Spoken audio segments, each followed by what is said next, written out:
কিছু কিছু মানুষ দেখবেন বাইরে খুব চিকচিকা সুন্দর বা সুন্দরী, কিন্তু ভিতরে ওদের একদম কুৎসিত আর প্রচণ্ড নোংরামিতে ভরা।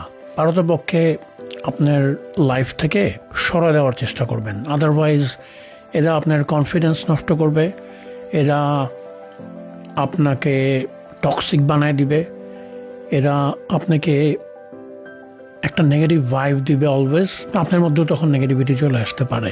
যেই মানুষকে দেখবেন নিজের বাবা মাকে অথবা নিজের ভাই বোনকে, নিজের আত্মীয় স্বজনকে, মানে নিজের ফ্যামিলিকে যারা ইদার ইগনোর করে অথবা ওদেরকে নিয়ে বাজে কথা বলে অথবা ওদের সাথে সম্পর্ক নষ্ট করে, এই ধরনের মানুষগুলো কিন্তু ডেঞ্জারাস। নিজের ফ্যামিলির মানুষের সাথে এমন করতে পারে, ওদের কাছে কিন্তু আপনি নোবডি।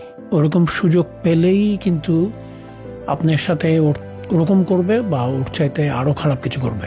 যেই মানুষজন আপনার কনফিডেন্স ডাইরেক্টলি নষ্ট করবে, যেমন ফর এক্সাম্পল যে আপনি হয়তো ভালো রেজাল্ট করছেন, আপনি ওই মানুষটাকে যা বললেন যে দোয়া করেন আমি খুব ভালো রেজাল্ট করছি, তখন হয়তো এমন একটা কথা বলবে, ফর এক্সাম্পল বলবে যে ভালো রেজাল্ট করছো ভালো কথা, কিন্তু চাকরি তো পাইবা না।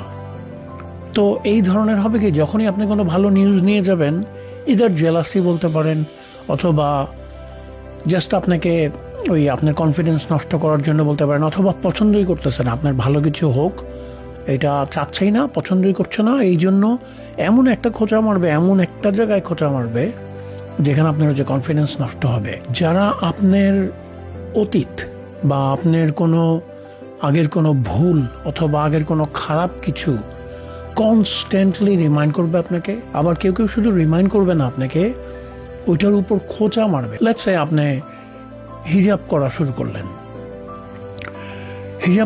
করলেন, যখন আপনাকে বলবে যে আগে তো কি করছো আমরা ভুলি নাই, আগে তো তুমি স্কার্ট পরে ঘুরে বেড়াতা, এখন তুমি হুজুর হয়ে গেছো।